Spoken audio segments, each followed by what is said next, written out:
Hello, and welcome to Unsolicited, the podcast that gives fictional characters advice that they did not ask for. I'm Owen Evans. And I'm Emily Blake. Today we're discussing Luisa Madrigal from Disney's Encanto. The premise of this movie is that a family who is fleeing Colombia is gifted with a miracle. And one aspect of the miracle is that every member of their family is given a special gift, something akin to a superpower, except the main character, who, on the day she is supposed to receive her gift, goes through the whole ceremony of gifting and is given nothing. But we're not talking about her today. We're talking about her eldest sister, who is gifted with incredible strength and endurance. So I think when this movie came out, I am not an eldest sister. Neither are you. Neither of us is Latinx either. But I remember there being a strong response from daughters, and especially first daughters in Latinx families, to Luisa's plight. And I say plight because while she's given a gift, she's also given an incredible burden. She's at the beck and call not only of her family, but also of all of the townspeople, and is constantly working to do tasks that would be difficult or impossible for other people. Yeah, she goes above and beyond. It's all under the premise of, love for the family and caring for the community. But we really don't see a whole lot of sense of boundaries or, attention to self-growth in each of these individual characters. Or joy. Yeah. I think a lot of the characters in the movie are not experiencing very much joy. And that's something that I would hope strength might be able to give someone. Yeah. So there's a real stereotype around oldest siblings, and especially around oldest sisters, who tend to be parentified more than other siblings in family dynamics. Yeah, absolutely. We both have older brothers that we love and adore. And I would say in my relationship with my brother, I've definitely, I'd say we fit those roles. He took on a big sense of responsibility, I think for me, but also for kind of our whole family. Yeah. Oldest siblings tend to be caretakers. They tend to be really responsible. They tend to worry about letting people down and push themselves really hard, and have a high desire to meet expectations. Yeah, absolutely. So something about Luisa is that she is the first character that we see whose gift starts to waver, and when their miracle starts to falter. And so we wonder why that is, and she's going to such excessive measures to fill her role in the family and the community, to a point of where she's probably feeling some sense of burnout, of feeling like she's doing too much and burning the candle at both ends. So Emily, with your experience as a teacher, I know especially earlier, like in your career, you had a sense of you felt like you really needed to devote everything you had to your job. And can you talk a little bit about what that was like? Yeah. Yeah, I experienced burnout pretty early in my career. I moved through a couple of different jobs in my first couple of years teaching, which meant that repeatedly I was setting up programs that had been cared for very differently than I was prepared to care for them. A lot of equipment had been mismanaged, so I was walking into both a physical mess and a lot of management systems like inventories and things like that didn't exist or had been taken by the previous teachers so that they weren't accessible to me. Practical, right? So I spent a lot of time. I was working a lot of 12 and 14-hour days in my first several years teaching, often paired with then 2 or 3 nights a week I might have concerts or stay late for basketball and football games with my band playing as the pep band. Yeah. Or have meetings with parents late into the evening, Mm-hmm. working with booster clubs and things like that. So just the time demands were Mm-hmm. really significant. And we see that in Luisa also. She Mm-hmm. is often one of the first people out of the house, or at least that's my impression from the movie. She's moving through town while a lot of the other madrigals kind of get to stay in their rooms and wait for someone to approach them. Yeah. Mm-hmm. And Kind of as that. she moves through town, people are constantly giving her requests. La familia Madrigal. Luisa, hey. Luisa, can you reroute the river? Will do. Lisa, the donkeys got out again. On it. And one of the big Yeah. things that teachers fight is called decision fatigue. And it's the idea that your brain responds differently when it has choices than it does when it's given a directive. And I'm not talking about motivation here, because that's a whole other conversation. But it takes more brain power for us to make a decision than it does for us to follow directions. Yeah. So decision fatigue, as you constantly decide, am I going to do this or this or this, and try to keep track on the invisible list inside your head of all of the things that you're supposed to be doing, can really wear you out. Yeah, so you're absolutely right, and that's something that I've also experienced. And one thing that really helped me kind of fight back against that was, kind of making a list of priorities. All this stuff that pops up that needs your attention, and what are the things that are going to sustain you and that are really, really important, and what are the things that you maybe need to cut back on. That's a tough thing to think about, and tough decisions to make, but so Can necessary. you imagine how different Luisa's life would have been even if she just had access to a cell phone to keep a to-do list on? Yeah, absolutely. Yeah. Yeah. Or a union to, Yeah. workers' rights. Yeah, the Madrigal Union. Yeah, exactly. But I mean, there was also a big emotional and mental health shift that occurs with burnout. So while I'd like to think I am less burnt out now than I was early in my career, I'm still sometimes struck by this as we enter concert seasons and that kind of stuff. But when you're dealing with burnout, you get really sad and sometimes pretty angry. Irritability is really high. You might experience some depressive symptoms. And all of that additionally makes it much harder to work with other people too. And I think we see some of that from Luisa also. Yeah.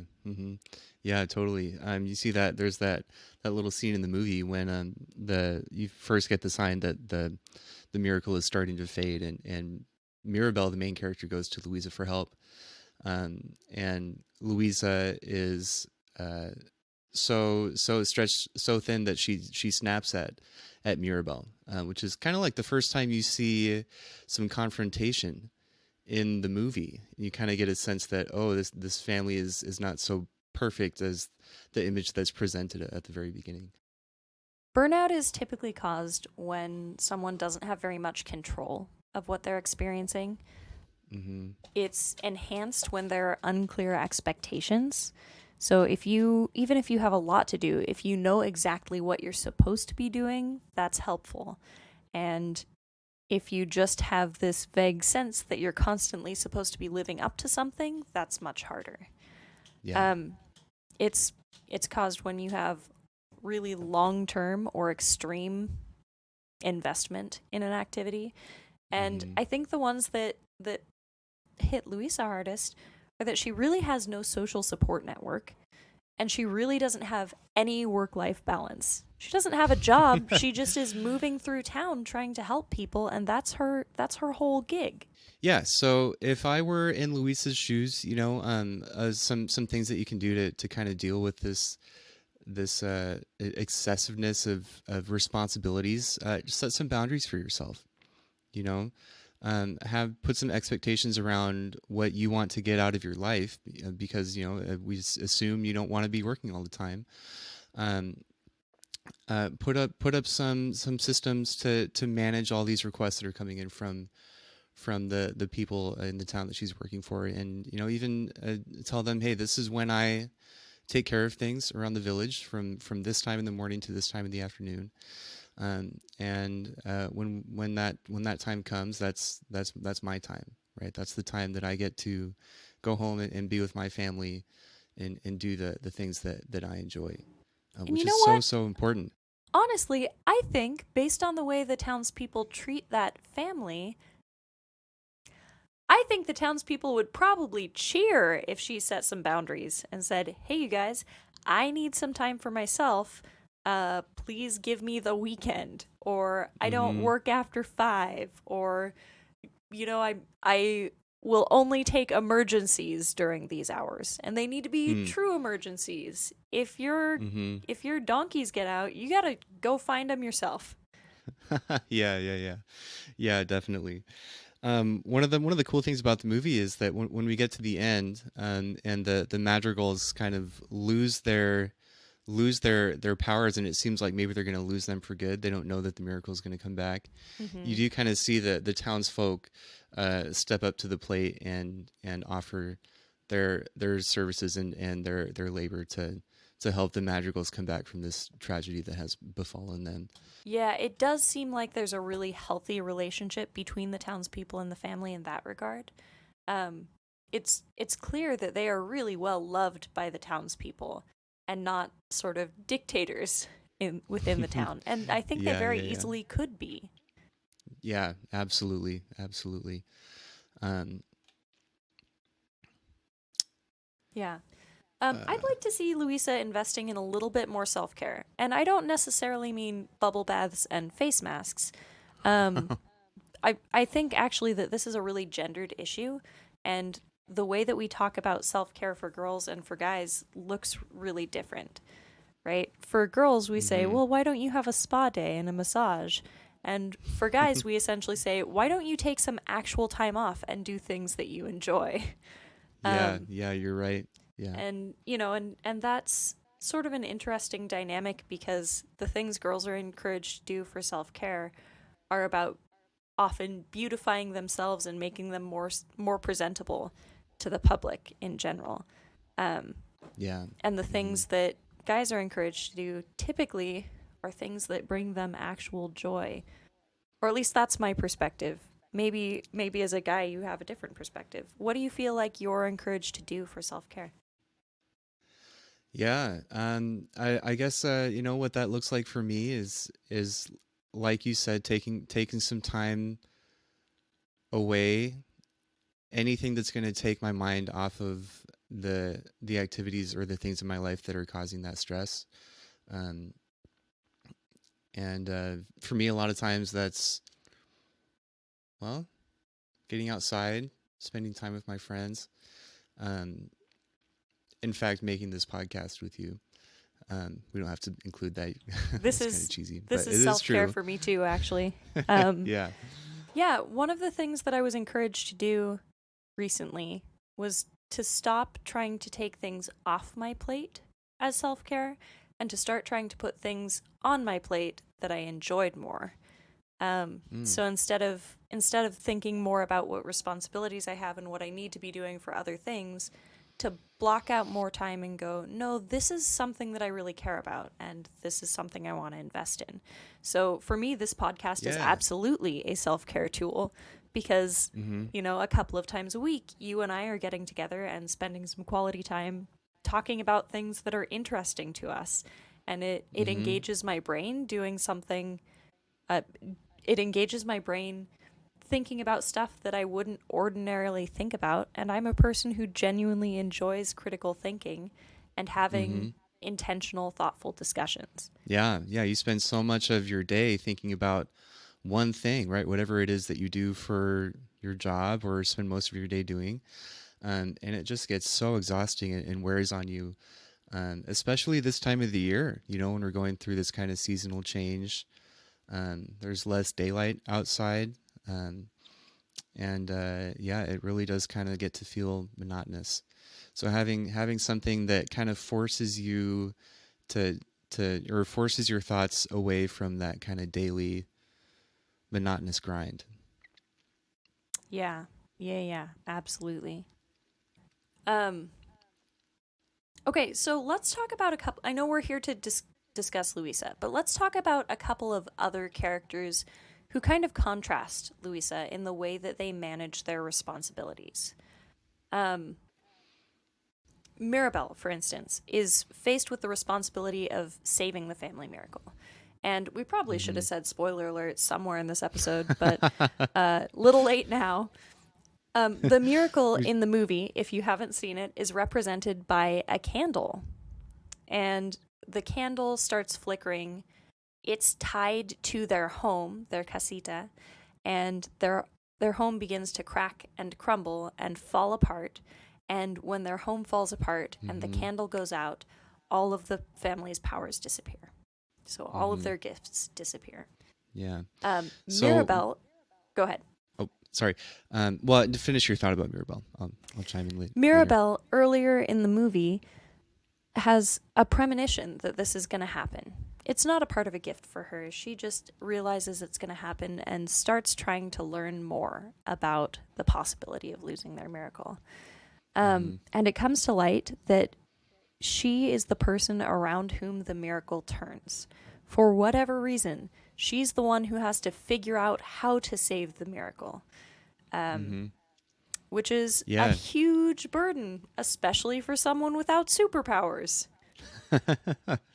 Yeah, and it really falls to her almost because you almost get a sense of the rest of the family members kind of being in denial, like they're maybe a little bit aware that this is going on, but can't face the truth that there might be a threat to this perfect life that they've created for themselves.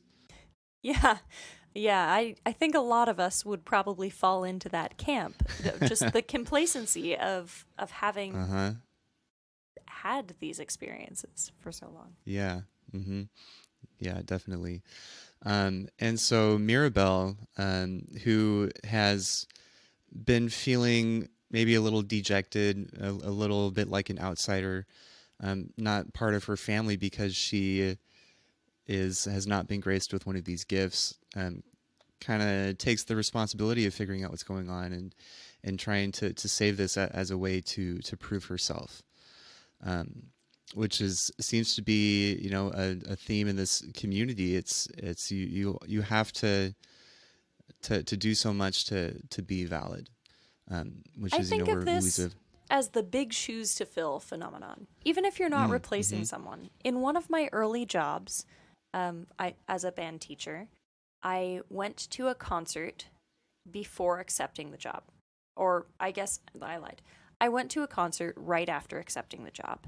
And one of the students' parents walked up to me afterwards, and their entire interaction was telling me that I had big shoes to fill. Oh, God. And which was so thoughtful. Thank you for that sentiment. My next job had kind of the opposite dynamic, not because I was taking over for anyone less qualified necessarily, but because the community's sentiment was not that I had to prove myself, but that they wanted to watch me grow. So in the very different environment. I think of the big shoes to fill phenomenon as the idea that we won't trust you until you prove you're worth it. And the phenomenon I prefer, the community mindset that I try to build in the places where I am, is that we'll take you as you are and go from there. Or maybe a better way to say that is we trust you already and we'll work through problems together. Yeah. Everybody gets the benefit of the doubt. At least once. Yeah. I would say. Yeah. Some people have a special gift for well, and had I making proven to be terrible at my job, that would be one thing. But, I received a very different response from both communities also. I walked in and did almost exactly the same thing in both schools. But in the first one, I was constantly questioned and told many, many reasons that I wasn't good enough. And even had students who approached me and said things like, hey, look, I actually think you're a great band teacher, but I'm going to try and make this as hard for you as I can. Because it was that big shoes to fill dynamic. Yeah, well, and they were really loyal to the previous teacher. They'd worked with him for several years and really thought that he was something special, which he may have been.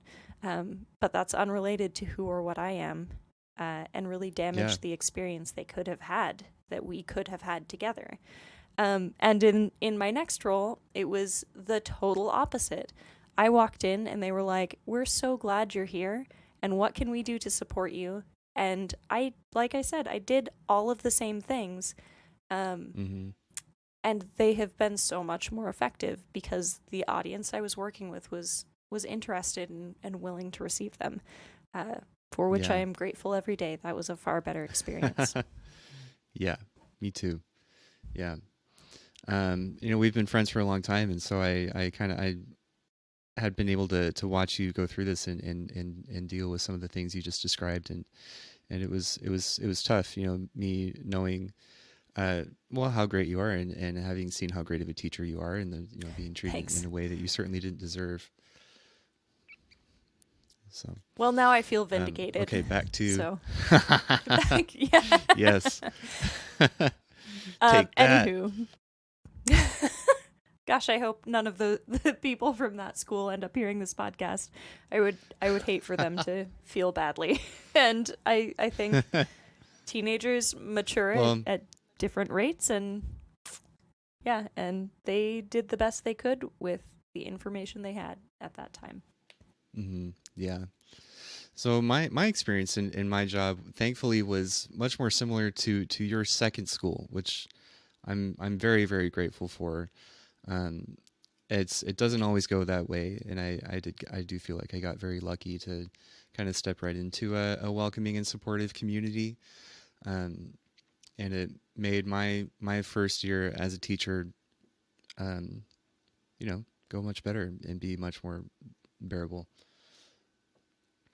Bearable is probably not the right word. It was tough, but it was good. Yeah, I don't think the first year teaching is a cakewalk for pretty much anyone. Let's see. Okay, so we were... Go ahead. Oh, I was just kind of thinking out loud what else to say about Mirabelle. Well, I think Mirabelle has this very community-oriented mindset. The movie opens with her singing to children about her family's gifts and really applauding all of these people around her. I can't just talk about myself. I'm only part of the amazing Madrigals. Who's all the amazing Madrigals? Ah, you're not gonna leave me alone, are you? Casita, help me out. Drawers. Floors. Doors. Let's go. This is our home. We've got every generation. So full of music, a rhythm of its own design. This is my family, a perfect constellation. So many stars and everybody gets to shine. Whoa! And I think if you didn't have a gift, it would be really easy to be incredibly bitter. But that's not Mirabelle. She's going to make this joyful and fun for everyone around her. And when she's faced with the responsibility of saving this miracle, she takes that community approach. And instead of going, okay, I will do this entirely on my own. I mean, she has some moments of that where she goes, nobody believes me. I'm going to have to figure it out. But that's different than going, I'm going to go it alone. Lone wolf. Actually, one of the first things she does is find her uncle Bruno, whose gift is an ability to see the future and have visions. And she insists that he help her at sort of great personal risk. By forcing himself to have another vision. So she essentially goes, look, I can't do this alone. We're in it together and we have to save the family. So I need you to step up, dude. Yeah. It's a pretty cool thing that happens, because I mean, how hard is it to ask for help? When you're in a position where you feel like you want to succeed and you want to do well, and you kind of selfishly want to be able to take that credit. so you kind of have to fight that instinct to ask for help, and you know, and it's so much better than just kind of going it alone and struggling along all along the way, which leads to burnout, right? Like we saw with Luisa. Well, and Mirabelle gives so generously and freely of herself. Also, pretty early in the movie, we see her convincing her youngest cousin to come out of hiding to receive his gift. And she's created this really thoughtful, personalized gift for him. We see her forgive her Uncle Bruno, who has been hiding for years to avoid the responsibility of his gift. And not only that, but she's been, you know, told by all her other family members how terrible he is, and how he's so bad for abandoning the family, and has just painted this really negative picture. And you know, in such a tight knit community like that, like it's hard to kind of forge your own beliefs. Or well, I should rephrase that, because I haven't, you know, coming as an outsider from that community. How can I say that differently? So Mirabelle has this negative picture painted in her head by all these people that are very close to her, and a lot of times it can be very difficult to forge your own thoughts and your own beliefs when you're getting that much input about how somebody is or something, the way something should be. Absolutely. So Luisa has the total opposite approach from Mirabelle. She takes everyone's request, and instead of saying, okay, let's figure it out together, she goes, yes, I will do that. Yes, I will do that. Yes, I will do that. Another foil for Luisa is her abuela, and her abuela is the matriarch of the family. She doesn't have a gift, but she is the original recipient of the miracle. So she has triplet children, and her triplets are the first characters who are gifted. And rather than just being incredibly grateful, although I think she is that also, she's applying constant pressure on her family members and demanding more and more and more. People approach Luisa and they literally hide from abuela.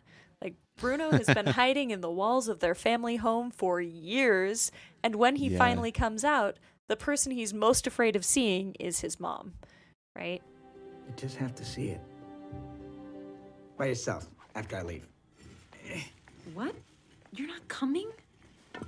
It was your vision, Mirabelle, not mine. You're afraid Abuela will see you. Yep, I mean, yes, that too. Hey, after you save the miracle, come visit. After I save the miracle, I'm bringing you home. Knock, knock, knock, knock, knock, knock on wood. Yeah. And they do have a beautiful reunion together later in the movie, but Abuela has to go through some very significant character growth in order for that to happen. And it's, you know, of course it all comes out of passion and being well intended and wanting to provide for this community that she's built. But, you know, you have to know where the line is, and you always have to have, the people at the forefront of your mind, right? Yeah, for sure. And those relationships, and building relationships and maintaining them, and fixing them when they get damaged. How do you think Luisa's relationships are? I think Luisa, she seems to be a little bit, I don't know if closed off would be the right way to say it, but she doesn't seem to have very deep connections with the other characters in the movie. She is almost kind of like, seems to me like she fills the role of just like a worker bee. Like, she's just kind of there. She's, you know, constantly out doing things, and maybe just doesn't have a lot of time to invest in building relationships. At least that's the impression that I got.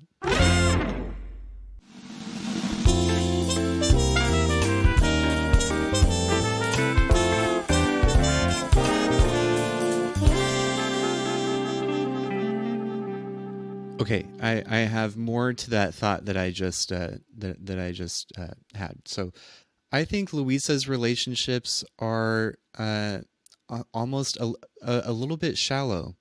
I think she is a worker bee, like we've said. She's always out doing things, not taking time for herself. And I think when you have that role of a provider and kind of that parentification that we mentioned before, the relationship can almost get a little bit one-sided, where you're constantly giving, filling other people's needs, but you're not communicating what you need from other people emotionally. And so there is that kind of distance in relationships with people like Luisa.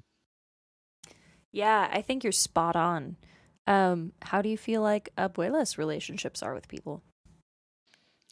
That's tough because Abuela is a character that loves very, very deeply, but just takes it too far to the point where she's, taking, Well, and she's right, kind of she's the been opposite through of some real trauma too. Like we yes, have to yes. We acknowledge have it. not talked about this yet. Yeah, she. Yeah, she's not just some mean old lady. Like she's seen some stuff. Absolutely. So, did we already talk about how her husband died? We did not. Yeah. So Abuela at the long before the era of the movie, loses her husband in this conflict that is going on in Colombia, and so she's left a single mother of three, widow, and has had to just make so many sacrifices in order to provide this life for her children and the community that she's founded. And so I think after investing that much, you're going to do anything you can to protect it, even if it takes you so far as to maybe cause some emotional harm to unintentionally, of course, but to these people that are very close to her. Yeah, the stakes are really high for Abuela. She's already experienced the absolute loss of her entire community and literally rebuilt from the ground up. Yeah. Once, and now she's forced to do it again. That I lost sight of who our miracle was for. And I am so sorry. You never hurt our family, Mirabel. We are broken. Because of me. And that's super different from Luisa, who's always had a home and always been surrounded by a group of people who loved her and treated her well, and is just worried about letting them down. Yeah. Those are very different stakes. Yeah, absolutely. Absolutely. I would still rather hang out with Luisa. But I acknowledge that, like, Abuela has some stuff she is dealing with, and she is trying to deal with it by the end of the movie. So props to her, because that's huge. Yeah. Yeah, absolutely. Especially, someone that's lived for so long and has been set in their ways for so long to be able to shift and change your perspective on things is really, really, it's really Can cool. we just give a huge shout out to all of the people of kind of our grandparents' generation who are really actively trying to adapt to the world we live in now and support all of the different kinds of people that they didn't used to be aware existed. 'Cause Yeah.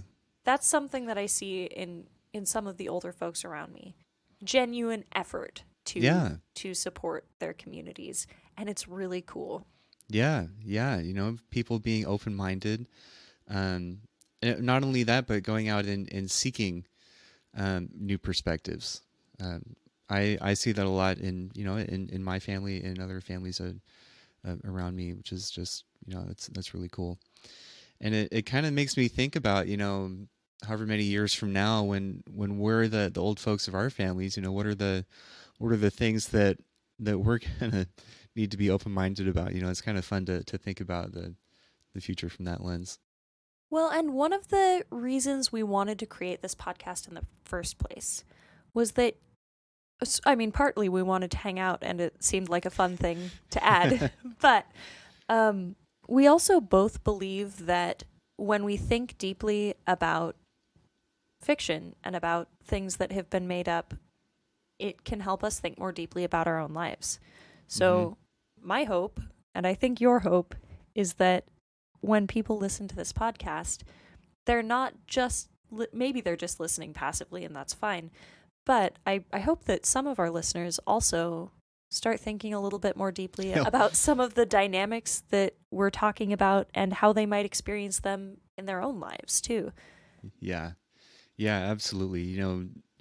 Fiction and these very complex and interesting characters, it's it really kind of helps you draw some parallels to your life and kind of re-examine things and say, oh, I relate to this character, and maybe that's like something I'm not super happy with, and like I want to address this thing in my life.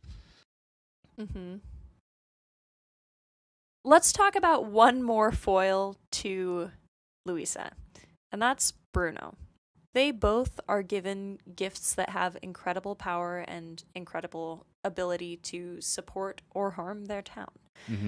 Not everyone is. So, for instance, Camilo is gifted the ability to shapeshift, which might be really useful for playing pranks or for standing in for someone who's sick. I suppose there are definitely ways it could be useful. Yeah. But when I think about a gift like that, I think of its primary purpose as practical jokes. And, it really is, compared to the others, a little bit self-serving. Yeah, right? totally. It's a very Fred and George Weasley kind of gift. But Bruno's ability to predict the future is really important to the town, even if they don't like the outcomes. Right, yeah. And Luisa's ability to use her strength to help the people of the town is really important. And while Luisa takes that on as a personal burden, Bruno says, man, I am tired of taking all of this criticism, and goes and hides and just stops using his gift entirely.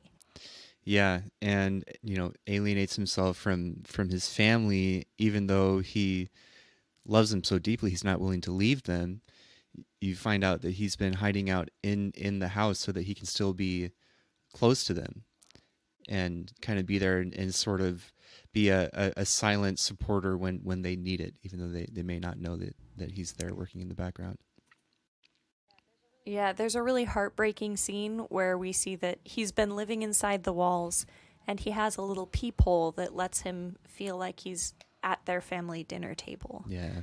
And that's, for me, a really heartbreaking scene. Yeah, Bruno. So we talked a little bit about, sorry, Bruno. You had a tough lot. We talked a little bit about gender dynamics and self-care. And I wonder if you see any gender dynamics coming into effect here. What do you think? Like, is this gendered, or does it just happen to be? You're talking about in relation to Bruno?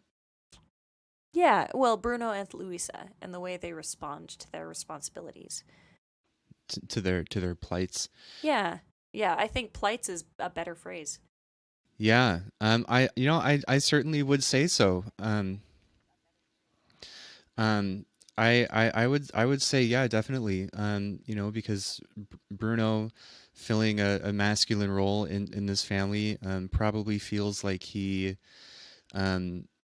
either can't or shouldn't communicate the things that he's dealing with and express his emotions and seek that emotional support that he needs. And so I think that could be one of the things that causes him to feel like he doesn't belong. Maybe pushes him towards wanting to leave. Yeah, absolutely. Yeah.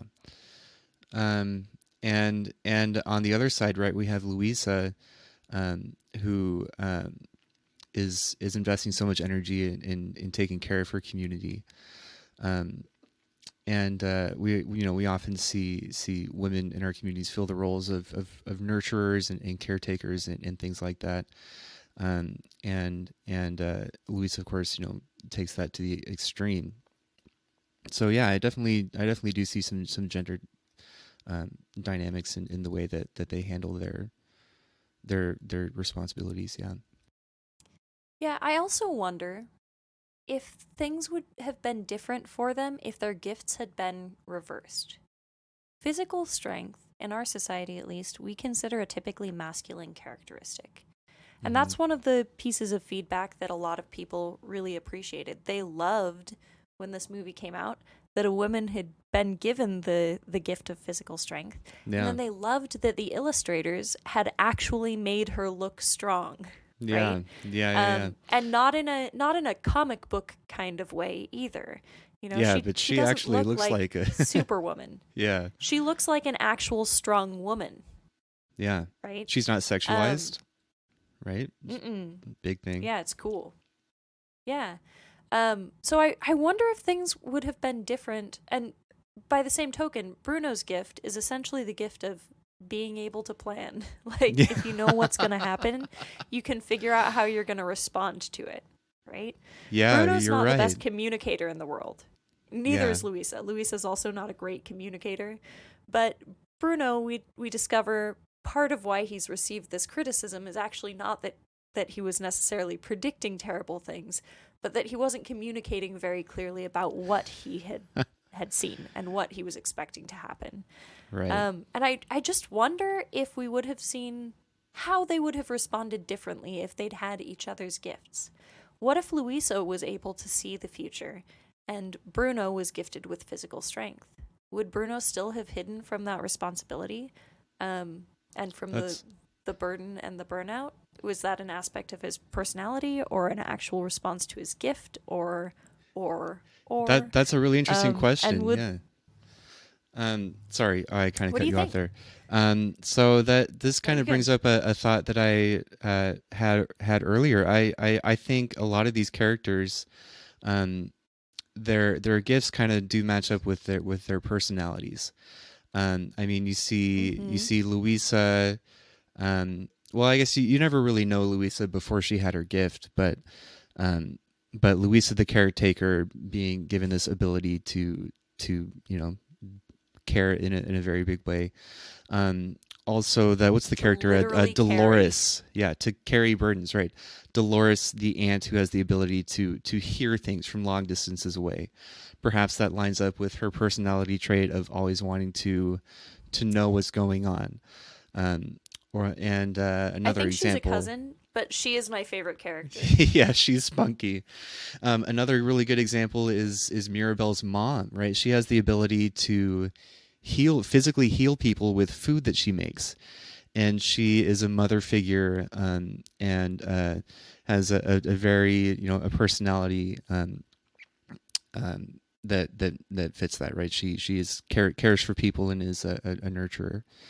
And so I do kind of get the sense that these gifts that people have. Well, and Antonio, we actually see him receive his gift, the little boy, and we do learn that before he gets his gift, that he has a passion for animals, and his gift is that he is able to communicate with animals. So I do get the sense that these gifts line up with their personality traits. Yeah, you're right. So I guess maybe this isn't a reasonable question at all, because they couldn't have each other's gifts because they don't have each other's personalities. Yeah. If they did have each other's personalities, that kind of voids the question, doesn't it? Yeah. Sorry, I didn't mean to totally refute you there, but No, you're good. This is how conversations work. yes. We're thinking through stuff. Yeah. Okay, so what piece of advice would you give Luisa? Yes, we've come to that point in the episode. I would love to tell Luisa just how important it is to take care of yourself, and to give yourself the time that you need to relax and just get your mind off of those everyday stresses, and do the things that bring joy to her life. such a big thing. Yeah, absolutely. What about you? I would like to tell Luisa to delegate. A lot of the tasks that she's taking on would absolutely take someone else a little bit longer, but could be done. The one that really stands out to me most is the donkeys escaping. Lisa, the donkeys got out again. People's livestock escape all the time. Yeah, that's not a unique problem. They ask Luisa and you because don't need someone to carry them all back for you. Like get a sheepdog, man. Come on. Yeah. And I suspect a lot of what she's managing falls into that category of like, yeah, it's easier for me, but you can definitely do this. And I think that's also what I hope our listeners take from this episode. Yeah. Delegate where you can. Don't feel like you have to do everything yourself, because that big shoes to fill sentiment, those aren't the communities we're trying to build. Yeah. And asking then for help the is flip hard, side but of that, important. Sorry. Yeah, the flip side of that is to be aware of when you're asking for help with things that you can do. And it's absolutely okay to ask for help, but we also want to gain those skills ourselves and do the things that we can. It feels good. Mm-hmm. Yeah, absolutely. Absolutely. So we're a few episodes into this podcast now, and we want to build our own community of listeners and supporters. So please send any feedback our way. You can leave a review. Let us know your thoughts about the characters that we've discussed so far, or if you have any suggestions for a character you'd like to hear about. Please let us know, and we look forward to seeing you on the next episode. Unsolicited is a Salty Pup production. Music by Tristan Hurd, publicity by Allison Biggie, audio engineering by Robbie Rutherford, and art by Erica Peterson. Thanks also to my co-host, Owen Evans. My name is Emily Blake. Thanks for listening. Okay, I have a bonus question for you. Oh boy. I'm ready. Actually, I have 2 bonus questions for you. Bonus question 1. If you had one of the powers in the show, which one do you think it would be? Really, really good question. It's not a show, it's a movie. If you had one of the gifts in the movie, which do you think it would be? Yeah, lots of good choices there. I might have to go with Mirabelle's mother's gift. The ability to heal people with food, because food is just such a big part of my life. And I'm at an age now where my body is not always physically sound, so that would be just an extremely helpful thing to be able to do. Yeah, I think that's the one that I would have also. Okay, follow-up question. If you could have any gift and it was based on your personality, what gift do you think you would... If you could have any gift and it was based on your personality, what gift do you think you'd end up with? This might be a better question to answer for each other, actually. I'd be curious to know what you think my gift would be. Okay.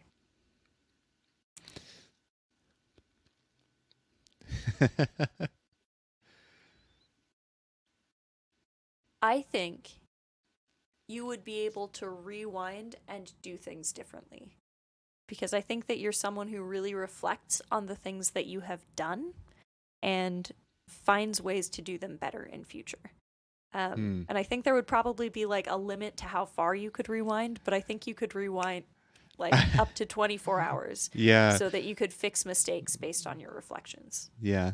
I was going to say that's kind of a black hole there, because I could just spend my entire life just redoing things, but yeah. It'd be like the email undo button. Yes, yes, exactly. You have 10 seconds to undo this. I like that. That would be extremely useful. I think your gift would be trying to think of your personality traits, but then also think of like something creative and fun that would come from that. I don't know if that's one of my personality traits, so...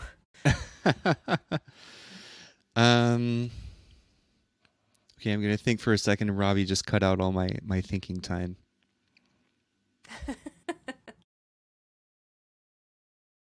Oh, I know. I think you would have the ability to, in a way, kind of just like insert knowledge into people's heads because you have such a passion for teaching, and you're so good at it, and you have so much wisdom to impart. But kids are just so thick-headed sometimes. If you could just unscrew their head and just stick the knowledge in there, I think that would be your superpower. I think my students and I would both really appreciate that. I don't know. Maybe some of them will weigh in. Yeah.